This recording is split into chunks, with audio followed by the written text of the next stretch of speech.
Am I live? I don't know. Okay, let's see. Still no. YouTube. Oh, okay, I am live. Let's go. Almost ready. So, hi everyone. Welcome to the impromptu stream, I guess you could say. And yeah, it should be live.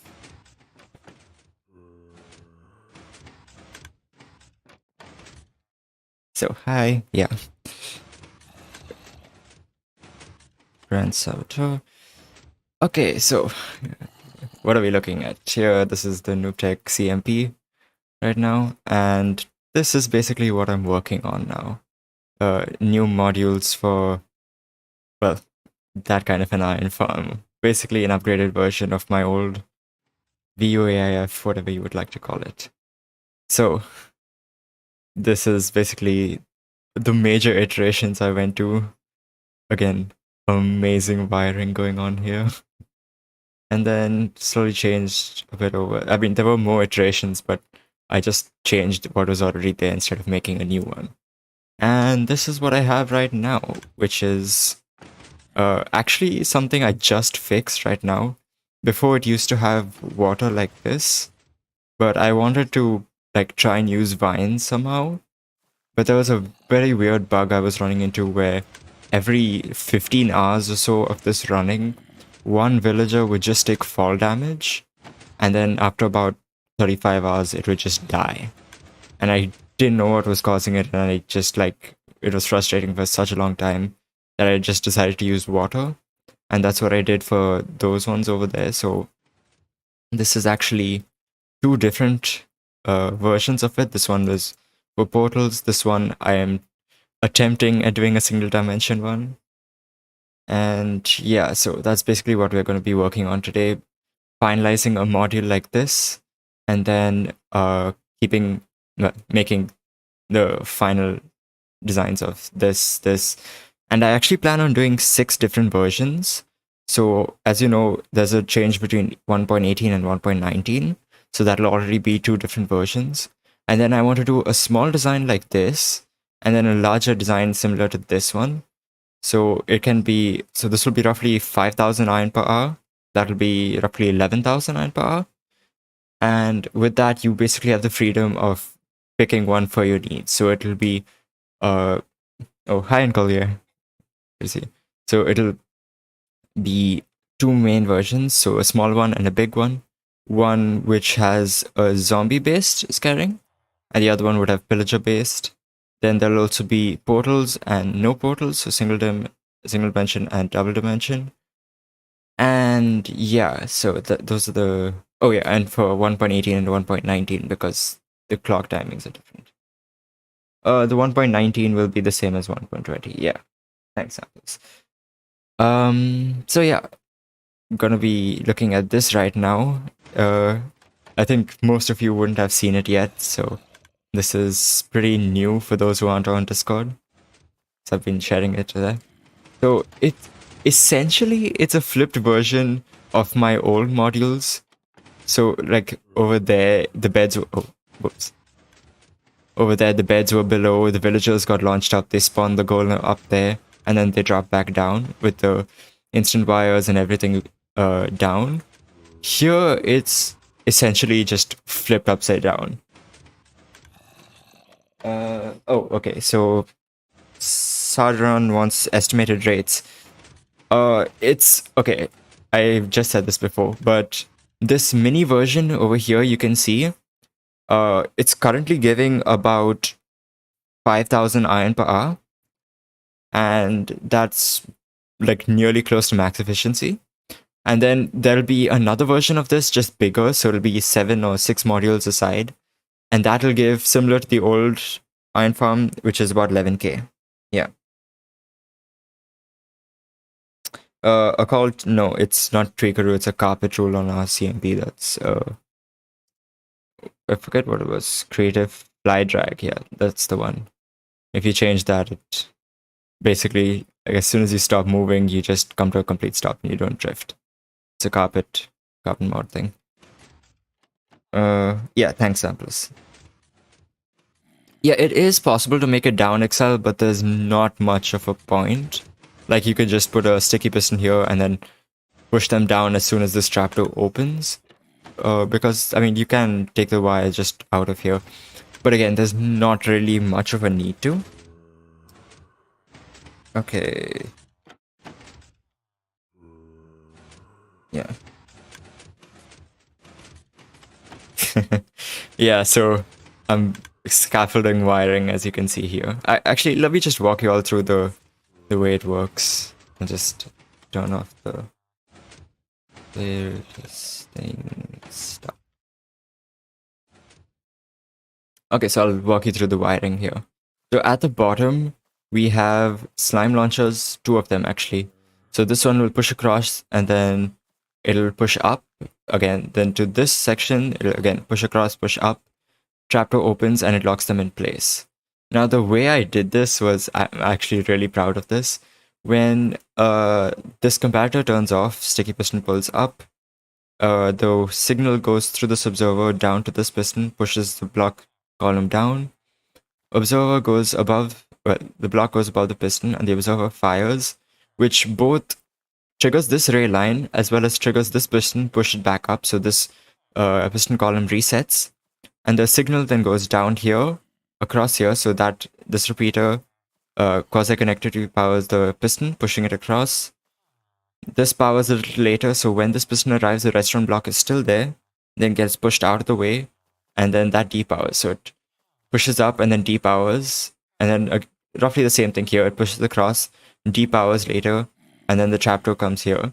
And the trapdoor is actually triggered by the scaffolding line here. So 4 game ticks, and then the delay adds by the scaffolding, which also triggers the middle one, and then goes to the top where the trapdoor opens. So scaffolding wiring, which is great. And it's also toggle stateless. So if by some chance, like, you unload the farm or something, and it just, the old one would catastrophically break. Like, there would be so many things that could go wrong.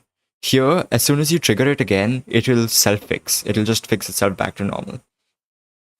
I have to catch up with chat now.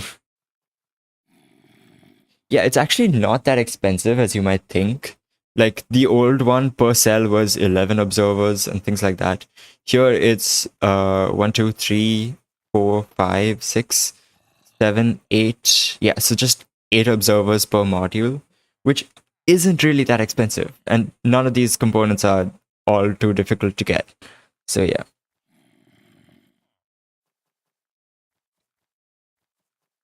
Oh, you built the old farm. Okay, nice. Thanks. Triggering? Which one? Could you explain what you mean by triggering it? Because I kind of forgot what I just said.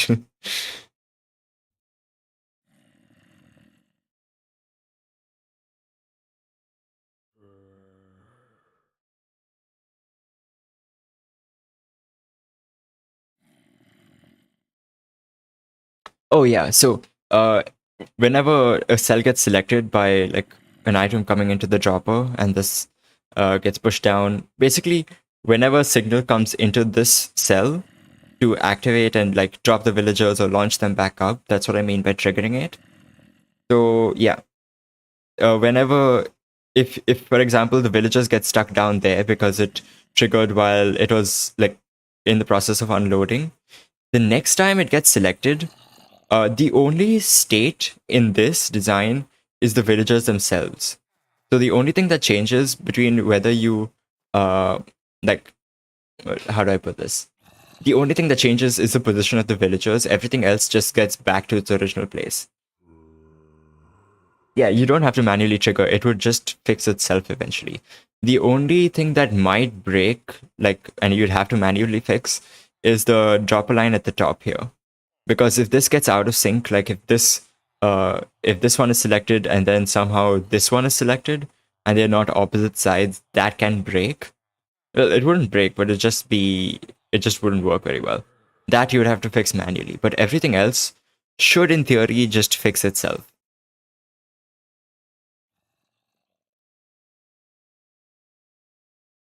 Oh yeah, the mild jittery noise. It's a new mic, so uh, I have to get some stuff adjusted. But like, how do you think the mic sounds so far? Because I haven't really set it up too well. Set it to one and couldn't move. Oh, let's see. Carpet creative fly drag. What do we have it as?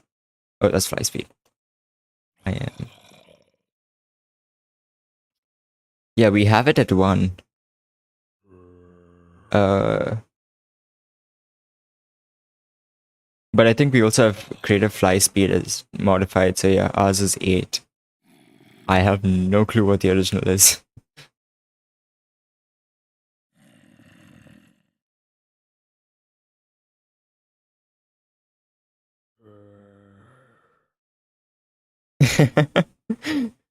Yeah, yeah. Well, no, it is actually a new mic. No more earphone mics for me. It's actually a proper stand mic.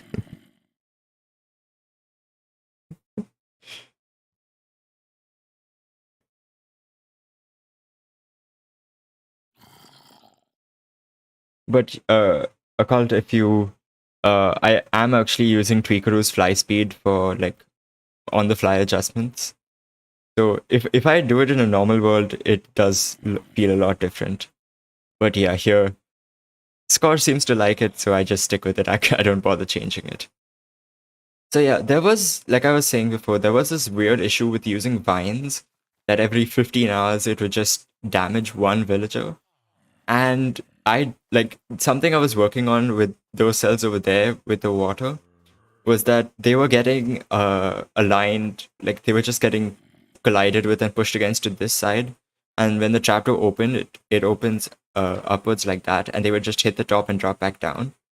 So what I did for that was just adding 2 more trapdoors in the middle and one at the top, so that they don't ever get pushed to the back side of the cell.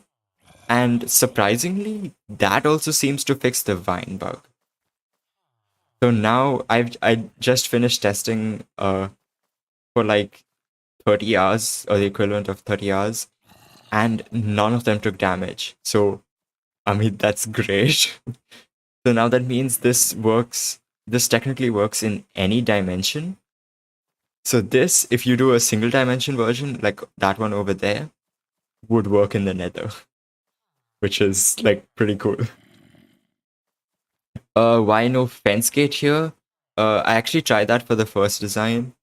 And the thing is, fence gates are a bit finicky, and trapdoors are just like much easier to work with, especially with beds, because the way fence gates work with the hitbox going like higher, and the beds would have to be changed, and it's a bit of a hassle. So yeah, with the trapdoor, it's easier to control both the height and the sleeping. They don't actually wait. Is this normal? Unblock to villager. Yeah, okay, it fits over there. If I had a fence gate, then it would be just above there, and then the timings for closing the fence gate and the height at which the villager could go in was like pretty tricky. So slime blocks to stop their fall. Now I don't know about like how you would pull that off, because if you're talking about how I did it in the old cells, let me. It's a bit of a long way. Oh, here we go. Yeah. If you're talking about like how I did it in these old cells where I closed either a fence gate or a fence gate above them as they drop down. Now that again is another toggle state, and it's just pain and suffering for no reason. So yeah, I decided not to go with slime blocks. Yeah, Sampler said it exactly. So it's just easier to drop them onto vines and a wall, because sometimes they don't climb the vines. They'll right now they're floating. Sometimes they just drop straight through, and they'll just with the wall they'll stay halfway, and at least the line of sight will be maintained. So vines is great. Powder snow would work. It actually does work, but the thing is, with I'd have to modify it because of the slime block here. Powder snow sticks to slime, and I did try it at one point. I don't think I kept it here, but there was I said see in the modified version where there was a powder snow, and then I'd push it back and pull it out. it's extra cost for no reason. Vines are just better overall. But yeah, slime blocks will require fence gates to stop them from bouncing. So I think this is possibly the final version of the module. But like, do you guys see anything that could be improved? Maybe making it cheaper, or just overall maybe improve my wiring, because this is just solo wiring. This used to be a redstone block, but I like maybe I could make it cheaper by doing this. But is it worth it? I don't know. Let me know. But yeah, this seems to be a reliable cell from about 30 hours of testing, which was not happening with the rest of these.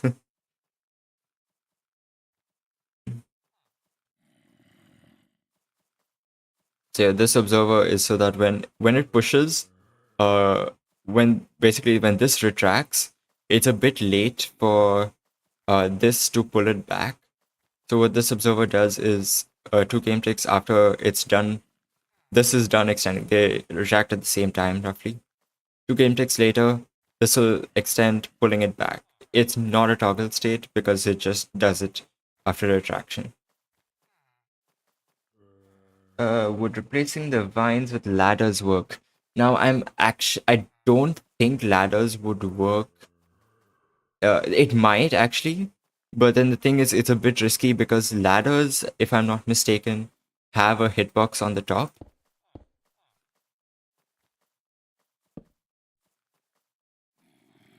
Like they do have a hitbox that I can jump on, whereas vines, I don't think they do. Yeah, vines don't have the same kind of hitbox. I'm at the edge of the block here, but with ladders, I'm on the edge of the ladder hitbox. Yeah, we are aligning them to the side, but like it would have to have more trapdoors along the bottom of the tube, and actually it might be possible, but considering how cheap it is to get vines, like it's not that worth it, I don't think. And yeah, like I don't have the patience to like deal with villagers doing weird collisions and alignments and all of that. So yeah, if like vines are simple to get, it's basically anywhere. Just go to a jungle, or actually, where do you get vines from? Jungles, and do you get it anywhere? I can't remember, but yeah, it's swamps. Swamps. You also get it from swamps. So yeah, just get vines. It's not that difficult. Uh, yeah, jungle scaffolding. You can also get bamboo from a shipwreck, so that's also an option. Not just jungles, but yeah, you can also scaffolding is also shipwrecks, and bamboo you can get from shipwrecks. So it's not biome limited per se. It should be possible anywhere, really. But yeah, do you think like maybe this pushing signal could be wired a bit better, especially this top part here? This is actually changed in the layout I did here, because I shifted the selector panels from outside here to the middle here, because it's easier to wire. They can just turn the corner easier than going all the way around to this. So yeah, now this is, instead of the comparator coming in from this side, it comes in from here, and the only thing that needs to trigger is this piston.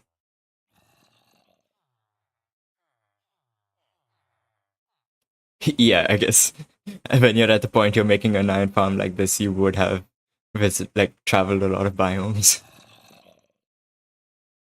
But yeah, so any wiring inputs, maybe changing this, making it cheaper somehow. Really, anything's good. Vines and Lush is. Hmm. So yeah, that's how it works. It's pretty smooth actually. I want to see if I can. Okay, I've done the testing for this, so I can get rid of this for now.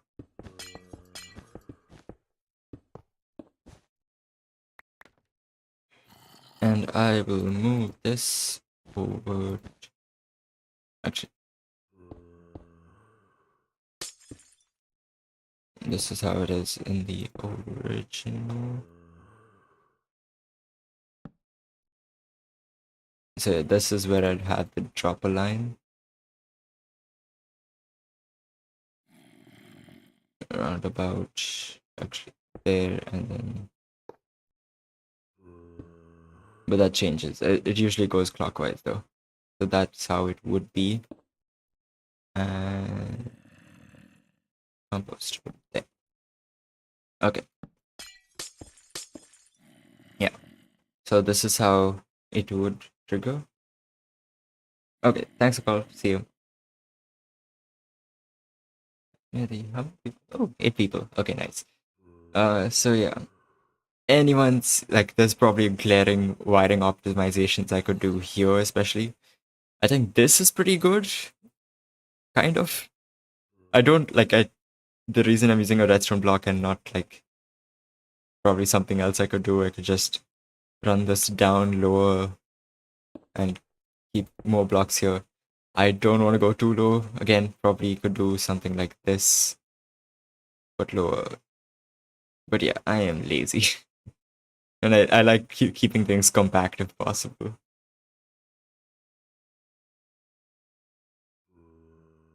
So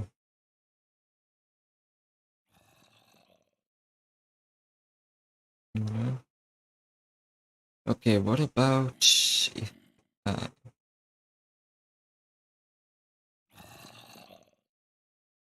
this seems, yeah, but like there is, I think, room for improvement, especially here.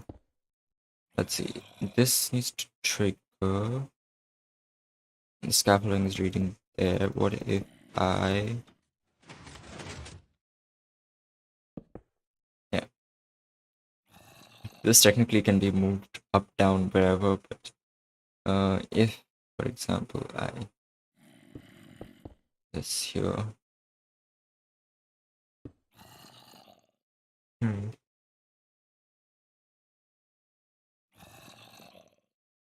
I could actually make this be a trigger for the. Is it possible? Oh, I can't have a default extended. No.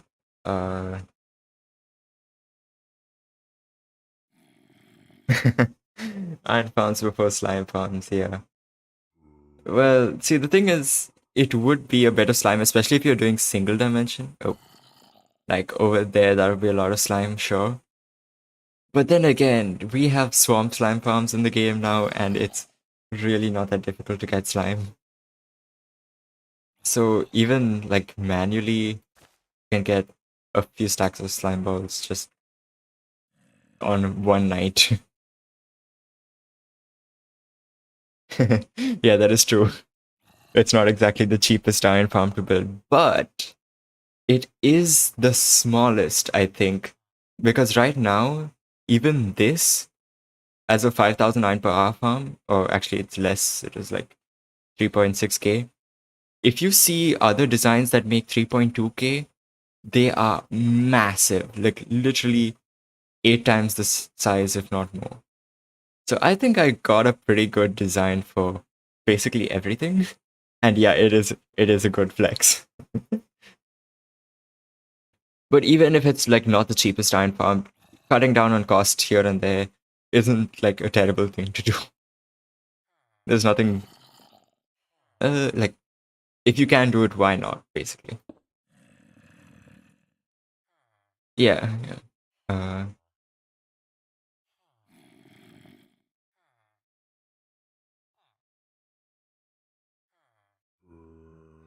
So yeah, if I can move cell selection, wait, what can I do here actually?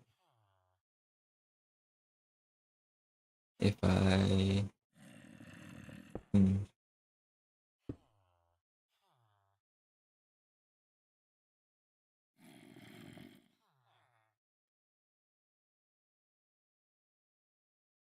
Okay, so what's a good way to trigger this repeater or like this observer without changing the scaffolding wire or something like that? I don't really know.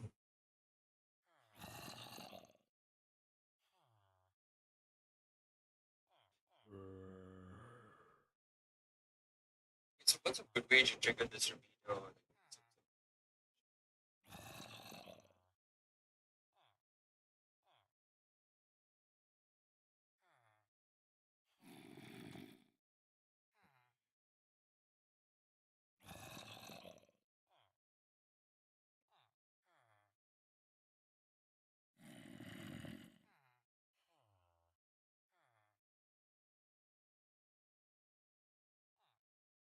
And yeah, so far it's dustless. Like I could swap out this for a redstone dot and then just add one more tick over here.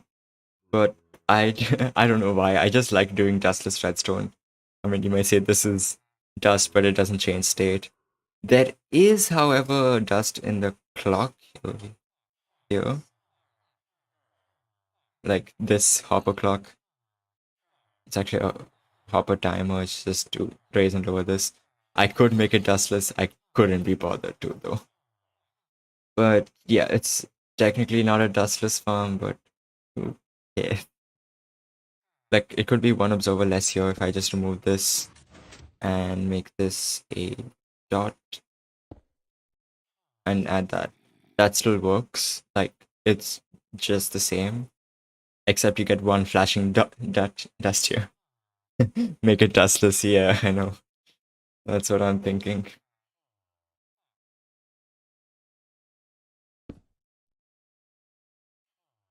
I just like doing dustless. I don't know why. I will forever stick to dust is bad, even if it doesn't make a difference. uh, so this can be activator rails, both of these, that as well. I need a way to trigger this and then trigger this on retraction. To do.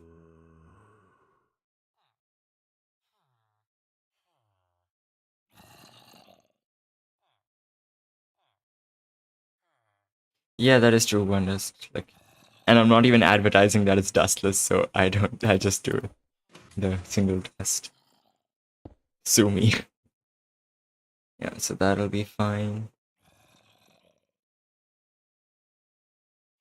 If you're building 100 of these on your potato PC, I don't know what to say to you. Like, you do you, man, because there is no way in hell this is ever coming close to 100 of them. You'd be better off like trying to run a 1,000,009 per hour farm than this times 100. If you somehow manage to do it, mad respect, but yeah, it ain't happening. uh, this doesn't have to be solid. This can be a slab. Where are my slabs?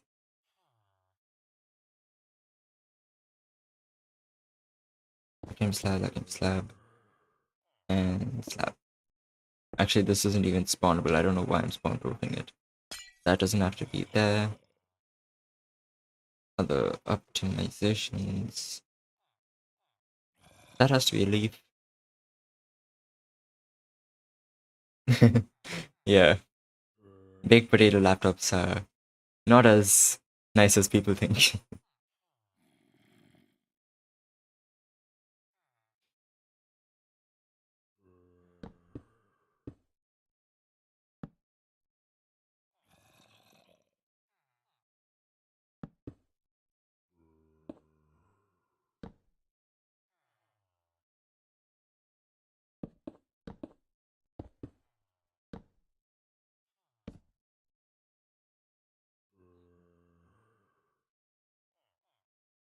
Yeah, it does get frame ratey on lower end specs. Also, what do you guys think of just like of keeping this glass and then having leaves as non-sticky blocks? Because I don't know, some people think glass is like really hard to get or it's annoying to get, but I don't know.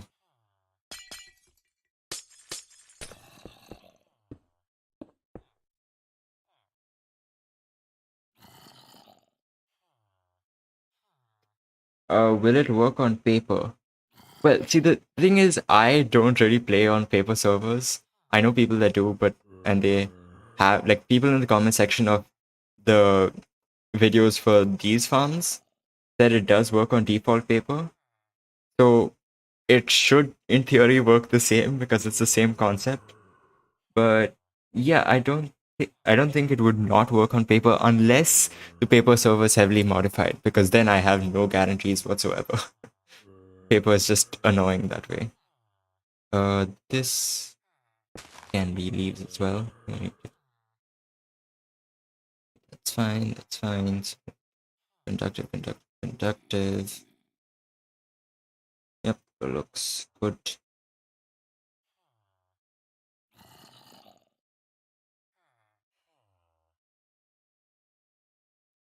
Make sure you change the block under the rail behind the slime block. Block under the rail behind which slime block? This one, you're saying? No, it does not break. Because this pushes out and then up.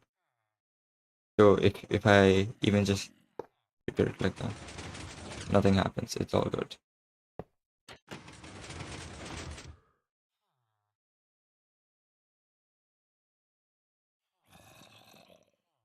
Why do you need the powered redstone dust? You're saying this one here? Oh wait, this one here. Ah, yeah, this one. Well, it's just, I guess, a cost thing. It's, I could just have a redstone block over here. Okay, like it's 8 redstone dust more. It's, well, I guess you could just keep it. If you have a problem with like running short on redstone, though I don't even know how you would be running short on redstone if you're making this. So yeah, actually, I'll just keep it as a redstone block. It's less hassle. Don't have to carry a lever or anything like that. The 2 buttons here are needed because of golem spawning. And otherwise, this bottom section is fine. I really need to figure out this top section. And then we can begin tiling it like over there. Block is better than dust, yeah. Okay. Just 1 second.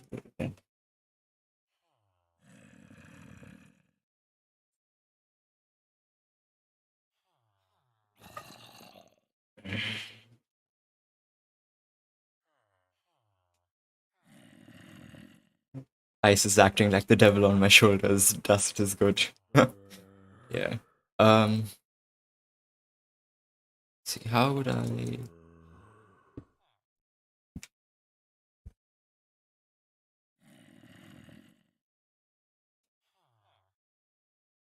Hmm. This system worked fine, but then there's definitely a better way of triggering this only once.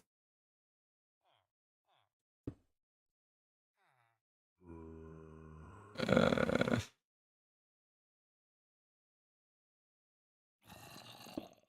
this is a wiring moment if I ever saw it.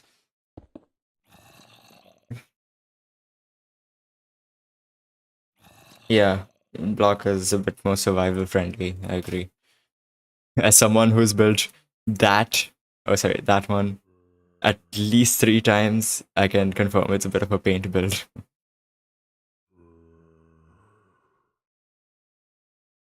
So this in theory should be easier to build because like you can just build a scaffolding tower and then build everything off of it. Like it's all adjacent to it and you can just climb up to the top and all of that. So this in theory is a lot easier to build than what is it? That mess. And you don't have to like go up and then go down and turn and all of that. It's a lot easier with the scaffolding tower. So scaffolding is overall just a win. And yeah, uh, I really need to figure this out. Uh,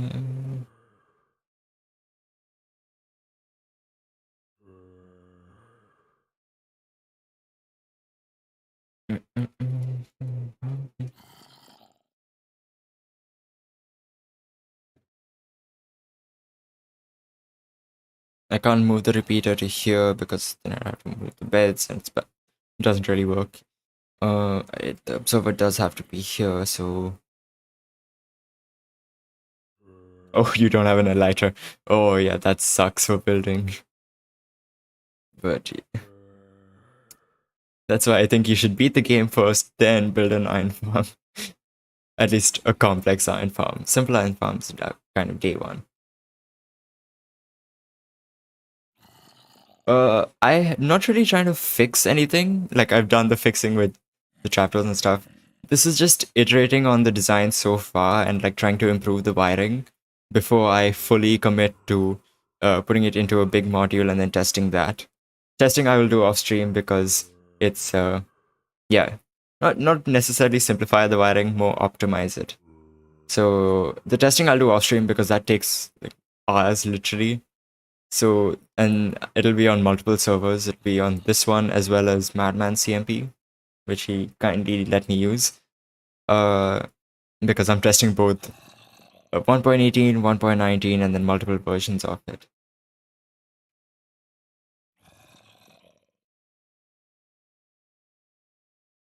The only hard part for me is when I mess up putting the villagers in the modules to kill them.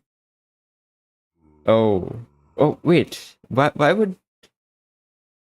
How do you mess up putting the villagers in modules? They go in themselves. Did you build it from the Lightmatic or did you follow my video on it? Because if you saw the video of what I did, then it's like really easy to put the villagers in. It's not much of a pain.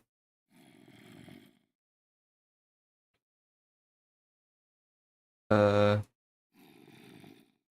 oh, you just okay, yeah. So that's a yeah, that happens. A lot of people just like take the Lightmatic directly and then start building. But the video goes over a lot of things like the instant wire, like a lot of the issues people had with this old one was setting up this instant wire, which was a pain with the Lightmatic. Doing the states for all of this, fixing that as they break, and then yeah, basically just putting the villagers in. But the thing about this design is that putting the villagers in is super simple. Like it's trivially easy. If you have a floor like this over here, you can just put a block here, remove the chain, let the villagers in,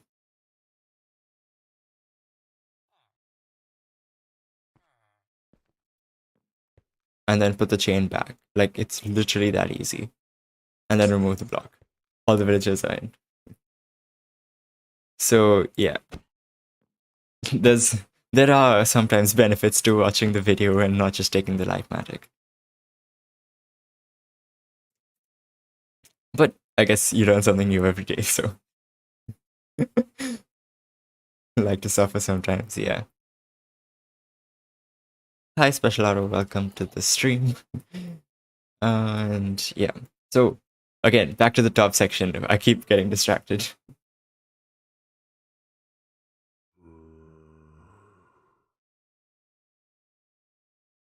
4 modules of the villagers will drop by default. So yeah, the thing is, that doesn't have like if you've seen the video of me doing it, I don't put them in the top already. I just put them all in the ground, and then at the end I put this items in the droppers. Just pretend that they're not. Yeah, exactly. So you don't even consider them. You actually, I'm pretty sure for the Lightmatic I took, they are all down unless you're using an old Lightmatic. But in the new ones, they are all in the default state, it's all deactivated, and you have to put the items in the droppers for them to launch. So, yeah. You realized it later. Yeah, yeah. That happens. Okay, back to this. Again. Do I have a tutorial for this specifically? Well, right now, no. It's still in development. I'm still designing it. The old one, the old 6-sided one, version 2, does have a tutorial, yes. But because I think this is basically superior in almost every way, so once this is done and I release it, I'll most likely have a tutorial for it, but no guarantees because that takes a long time. Yeah, so not this one here. This is still in development. So yeah, need to figure out a good way to wire this.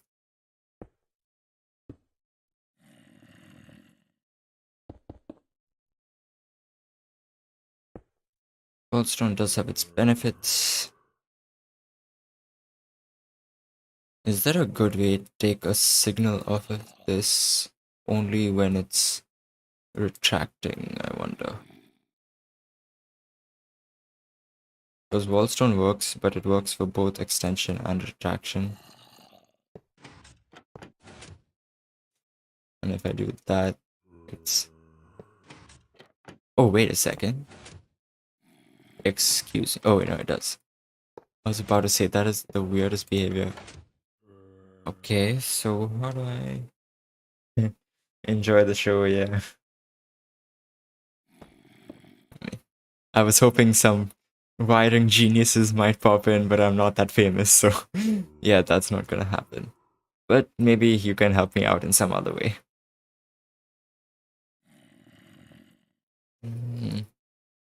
So the old system here is basically looping around. It goes like here, then down, then across, and then down. It's a bit of a mess. I wanted to see if I could reduce that. Playing on hardcore and watching this. Okay, so someone else was using my video while they were on a hardcore world. So what I recommend is if you're playing hardcore, pause it when you're focusing on this. Do not keep the game unpaused. But yeah.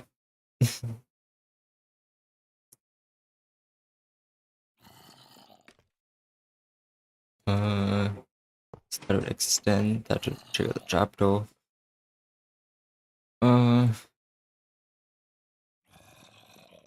Random zombies is this guy here. I can just get rid of him for now. Now it should be peace and quiet.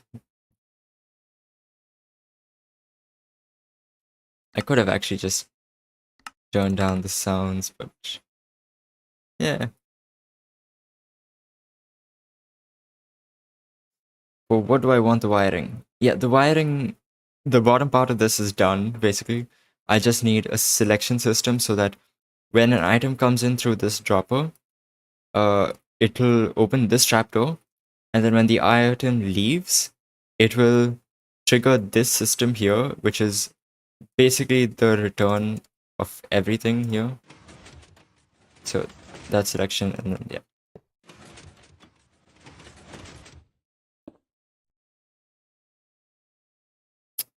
It's not public.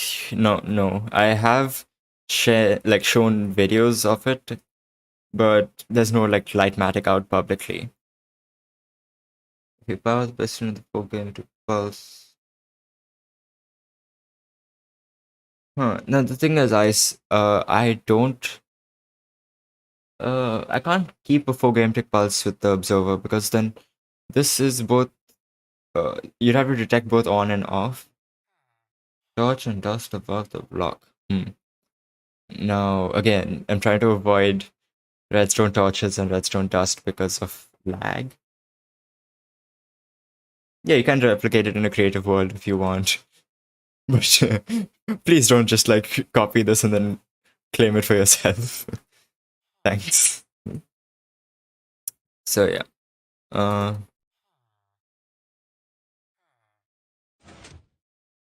so like right now it does that. It'll trigger the trapdoor, and then what I want to do is when this pulls up, it'll power this piston quickly. Yeah. Redstone torches are almost they are better than dust, but they're still pretty bad because they have roughly the same update range as redstone dust, and they also give light updates. So it is pretty laggy compared to like an observer or a repeater. Swap the solid block with the redstone block. Which solid block?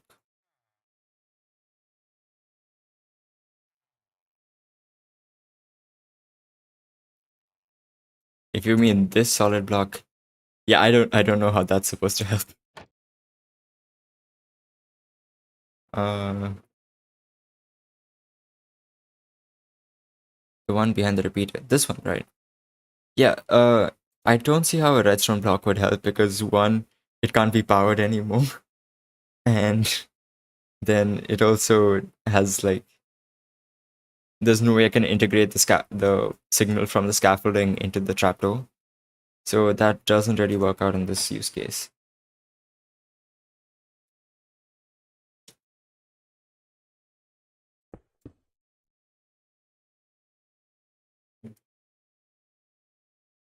Maybe I can figure out some way to do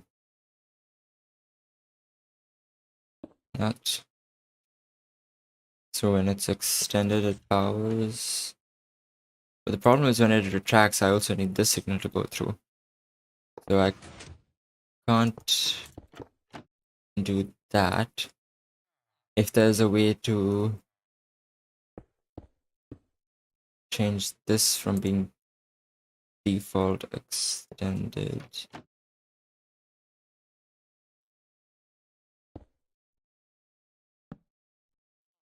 I could technically do that. And then so when oh, that's not good.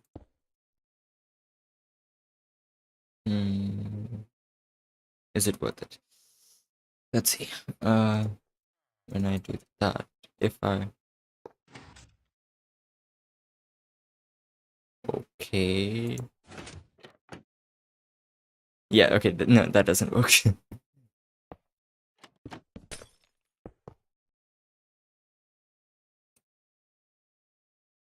Quasi connectivity for retraction.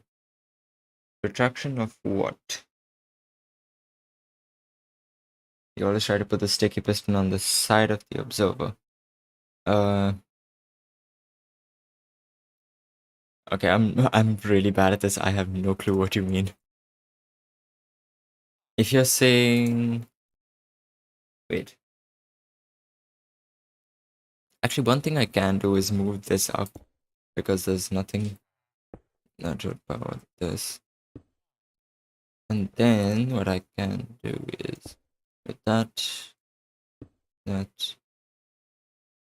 when this powers, I can send that signal down through this with my favorite, oh, there we go, rail lines. Maybe does this work? I think this works. Let's see. That in goes down, retraction. Hey, okay, so this is a lot neater. This is much better. What's my thoughts on the two-white dialable one? Like, I mean, kudos to them. That was well done. But like the fact that it's weird with like the beds are along a one wide and then it pushes the water in. I mean, it's well done. I'll give them that. It's like really well done. But yeah, I'll still continue working on mine even though that exists because like it's my design and I like to see it like done my way. Who suggested the brilliant idea? What I just did now? That I just thought of because like this piston could have been moved up and I can QC power from the top. So yeah. One white one white tile of a lion farm. Yeah, no, that isn't happening because villagers are very, very stupid. Uh is it better? If you're talking about the two white tileable one, actually I haven't looked at it too closely. It depends on how you look at it. Possibly it's better, I think. Maybe. But I'm honestly not sure.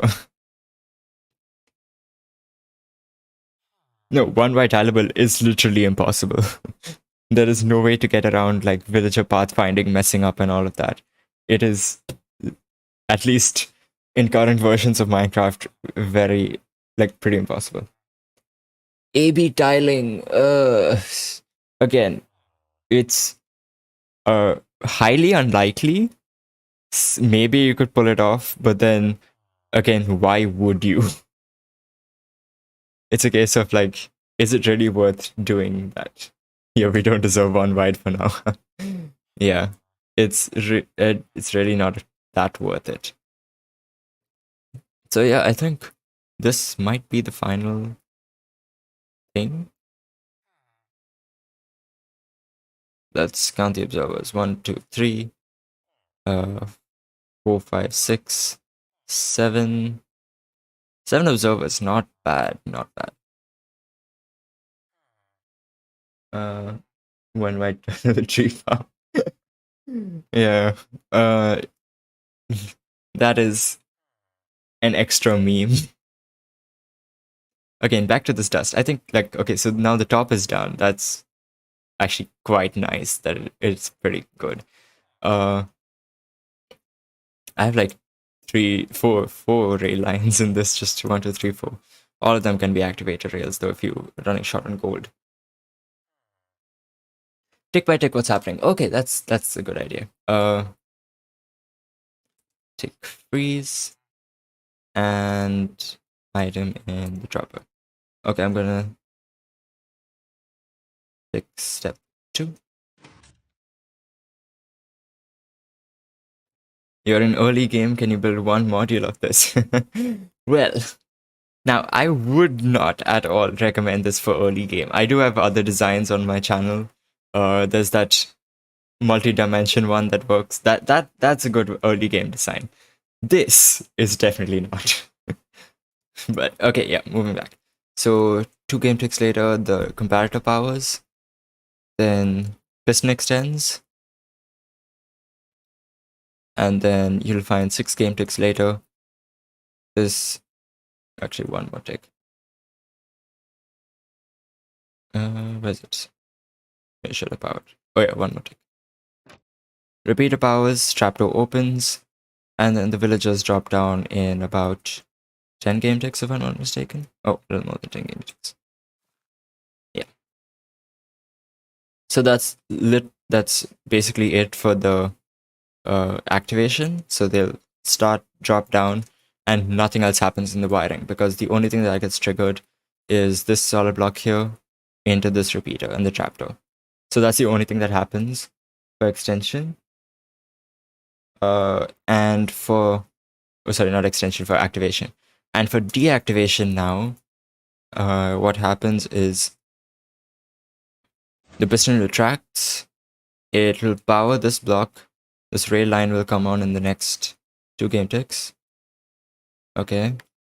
Then observer powers, quasi powers this because it updates this block and this block. Piston starts extending. You can see the glass stops being connected. Then 2 game ticks later, block arrives, observer's yet to power. Another 2 game ticks, observer powers, rail flashes. This piston turn activates again, starts pushing the blocks back up. You can see glass disconnects again. And then this rail line will have flashed. This observer is going to get powered in the next 2 game ticks, which is now powering this dust as well as all these 3 repeaters power at the exact same time. Like they get activated at the exact same time. But these will trigger after 8 game ticks. This will trigger after 4 game ticks. And then we'll, for demonstration, triggers 4 game ticks. The strap door opens. So now this scaffolding will have a distance of 1. Right now it has a distance of 0. If I tick step 1, you'll see that now it's disconnected. It has a distance of 1. And that signal will propagate all the way up. So then it's now this. Here it'll come next game tick, the next game tick, next game tick, next, and so on and so forth. Then now I tick step 1. So if I tick step 3, these repeaters will come on. Rail line comes on, that's fine. This piston starts extending. It's updated by this rail line. Starts extending. Then 2 game ticks later, it's already arrived there. And this scaffolding, this scaffolding will update the next game tick. So now what happens is The blocks have arrived here. The villagers don't suffocate, actually. This is a really cool thing. No matter what height they're at, whether they're in vines or not. And it even doesn't matter because as soon as this piston arrives here, it starts extending because the redstone block is there. So they never take suffocation damage. And then one game tick later, this slime bar starts extending. And you'll find this scaffolding has also got the distance of 1. So 2 game ticks later, this observer will trigger. And another game tick or 2. Actually, 1 more. Yeah. Now, this piston will start extending, pushing the redstone block out. This piston will start retracting. And up here, we will see that this observer started. Then 2 game ticks later, piston fully extends. This one retracts. Villagers start launching. Okay, then another 2 game ticks. Villagers move up more. That will start to depower. And 1 more. And now I see this is turned off. This will retract 2 game ticks later. This has started pushing out. So it may look like the villagers are going to be inside the slime block, but it doesn't matter. They don't suffocate either way. Then this sticky piston extends, and 6 game ticks later, this redstone will turn off. So now 2. So that's 4, 6, and then in the next game tick, yeah, that's turned off now. So this will start retracting, but it's already launched the villagers. And what you'll also notice is that this has aligned the villagers to the side, like the front-facing side of the tube. And the trapdoors are here to maintain that in case they start gliding and then push against the back, so that they don't get stuck on this trapdoor. So now, also what you would have noticed is when this I'll show it on this one actually.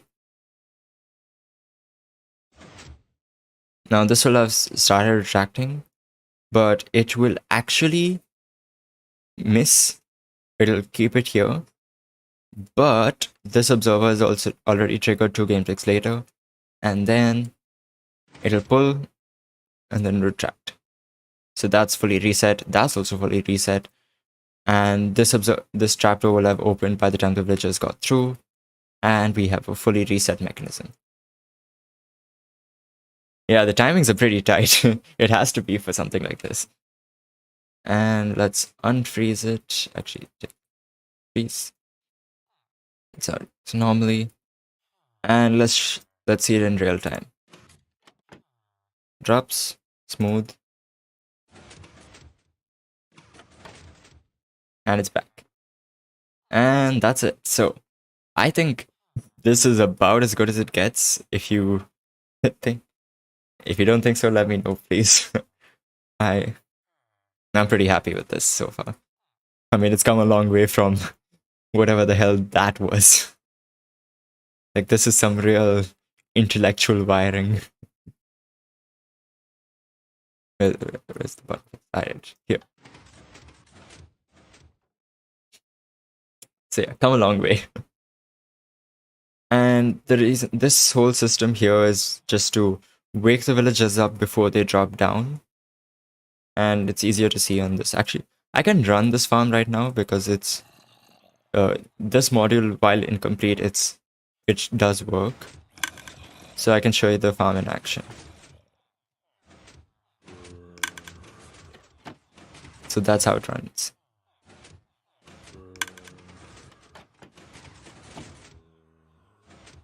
So now this one has water, so in that one they won't be bouncing as much. And yeah, it'll overall be better. But yeah, this is how the farm will run. And it's a bit easier to see with the... Whoops. But yeah, look, even though I turn the farm off weirdly, nothing has broken. Villagers are just fine. It's not catastrophic like if I did it for something like that.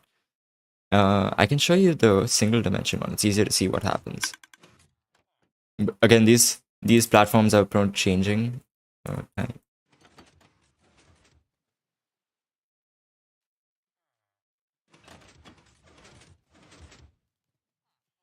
Actually, now you can see them sleeping. Zombie side gets blocked, they all sleep, they wake up, and then get dropped.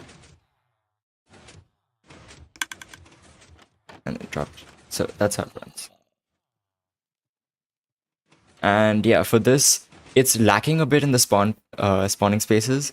This is actually 170 spawning spaces, but apparently it's not enough because you do get like two, but then like you saw right there, sometimes you just get one, which is not very efficient. So I was looking at making a more dense platform, and I think this is good. So we'll be testing that later to see how good it is.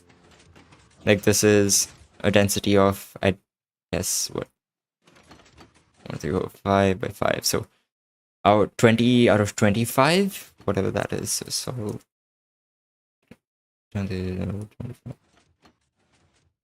So 80% density, as opposed to this, which is, actually I don't even know what this is. This is like 50% density, if I'm not mistaken.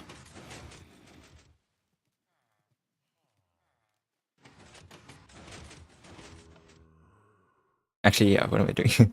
It's a little over 50% density. So this, in theory, should be better, I think.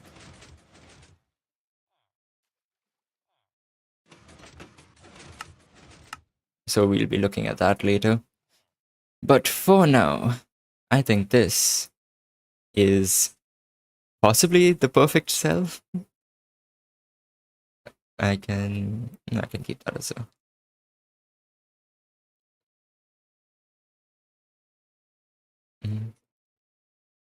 These can all be slabs. This technically doesn't have to be, but I can just keep it. Slabs are not that expensive. So yeah, what do you guys think? I think it's a pretty good cell design. And I'm gonna take a Lavomatic of it. So we can work on tiling this now. To dust or not to dust? That is the question.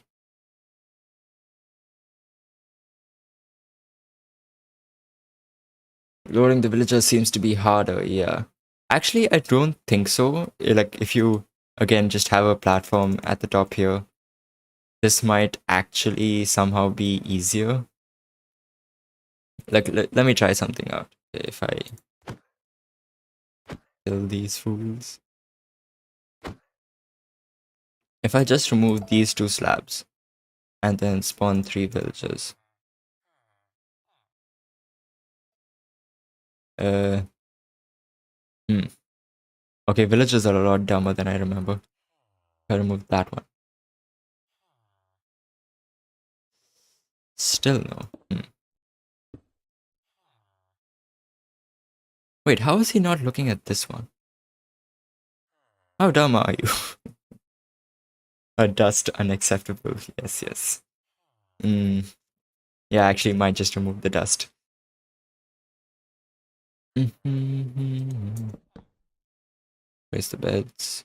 Is that the issue? No? Okay, how stupid am I? Still no? What about now? Now you get, what the? Okay. So if I remove that, and that and that. Now do you see the bed?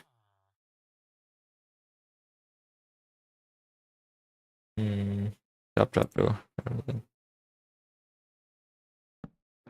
Okay, I don't think that was the trapdoor. Maybe it was. Maybe it wasn't. Who knows? I mean, we can try that again. That, okay, and that. Okay. So if I was to,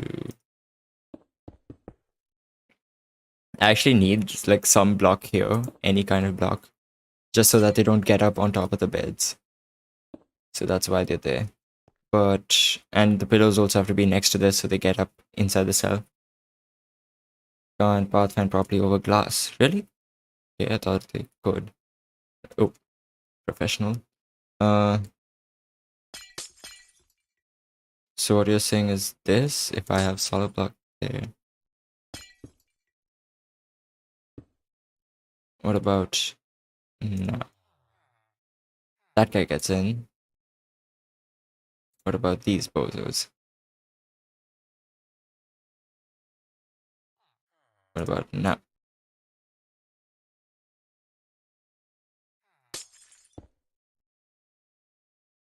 No, Ice, I don't think it seems to be a glass situation. They should still be able to pathfind over it. They just can't pathfind to a glass block. So, for example, if I have glass to the side of the bed here, he just hops in like, what? Hey? What Master D? What is that? Let me see. Drop. Go. Go. Yeah, I don't think it's the trapdoor.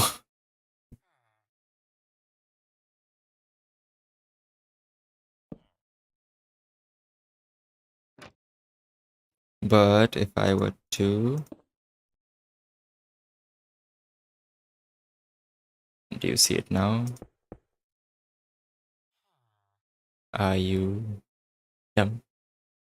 See, now he sees... What? Okay, I can see why people think villagers are frustrating. Okay, maybe it is a bit harder. So wait, why was it so easy to do in the old farm? Because the bed layout is the same, just up instead of down. Now. What do I have below? Okay, now this is even dumber. This is even harder to pathfind to because there's no blocks underneath it.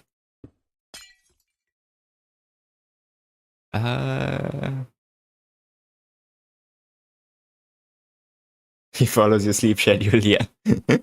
That's for sure. Ice, you need to stop influencing my villagers.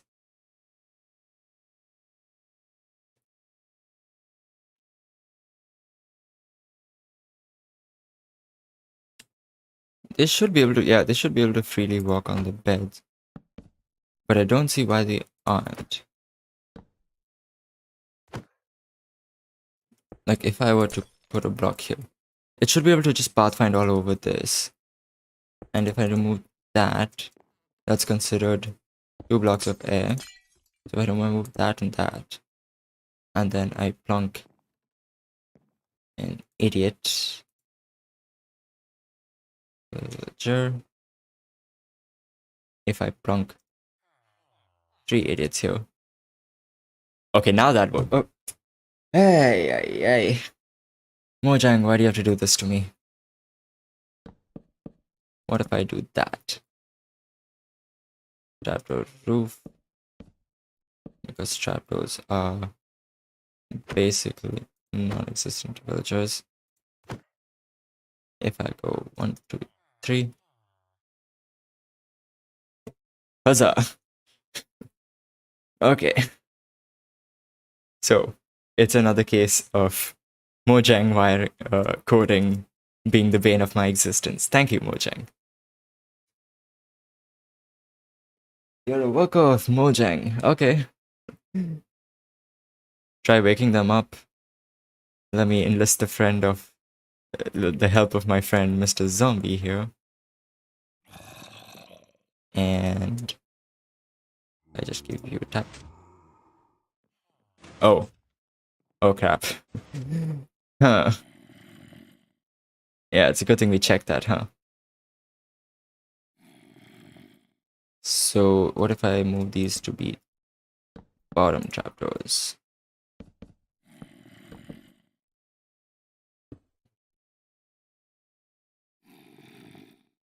Okay. Hey? That didn't work a second ago. What the hell?